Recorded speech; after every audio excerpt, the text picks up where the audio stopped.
All right, so we're doing a road test. Dad's gonna get us out on the road here to try out the fan, see if the fan comes on the Toyota. I gotta get some miles and some stress on it. Turn the AC on so I can also push the limits here. But we're gonna take it out on the road and just do a loop around. See if we can get this thing turned on and get the heat going. And if not, if it's good, then we'll call it good. But Dad seems to think that it may be the fan going out. Well, when I stopped yesterday, when I came off the ramp and stopped at a red light, it heated right up. Generally, that's a pretty good sign of this being a fan going out. This car has 2 fans.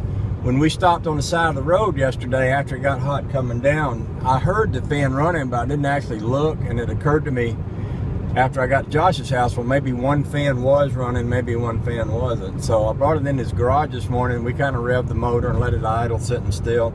Wouldn't get hot enough to kick the fan in.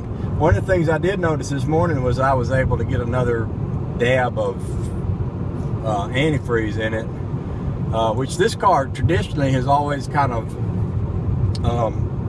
eaten antifreeze. And what I mean by that is it just goes away. It doesn't show up in the oil. It doesn't show up as a leak. There's no real logical reason why the antifreeze goes away or where it's going. I've actually had the head gasket redone on this one, and water pump changed, and just a whole lot of antifreeze related repairs done, none of which have really fixed it. It's just been one of those problems. Honey Baby actually had this car get hot on her a couple years ago, and then that's the point where we did the new head gasket and had the head shaved and all that fun stuff. However, generally when I'm traveling much, I just carry a little antifreeze in the back there and throw a little extra in along the way. But I did notice we put a little more in here today. So far it hasn't gotten hot enough to make a temperature gauge rise. Now keep in mind that we were driving it on the interstate with the overdrive lockout and pulling a trailer and running the air conditioner, so we had pretty much maximum stress on here.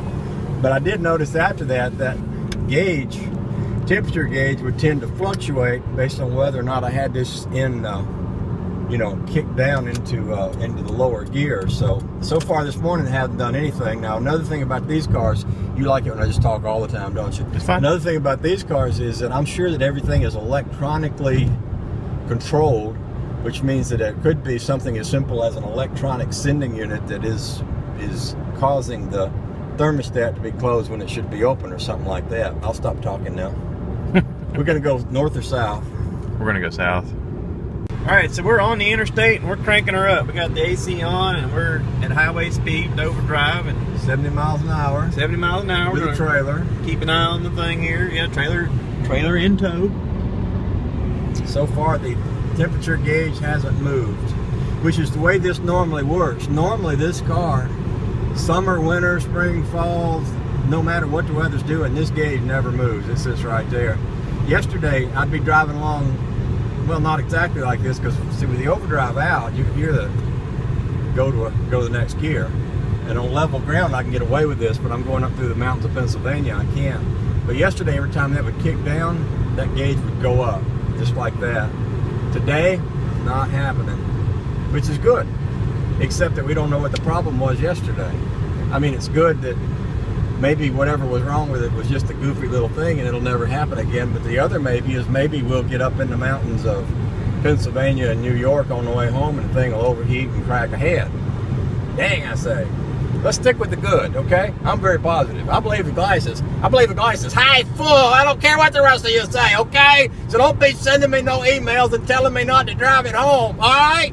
We settled that? We have to talk about that anymore? I don't think so.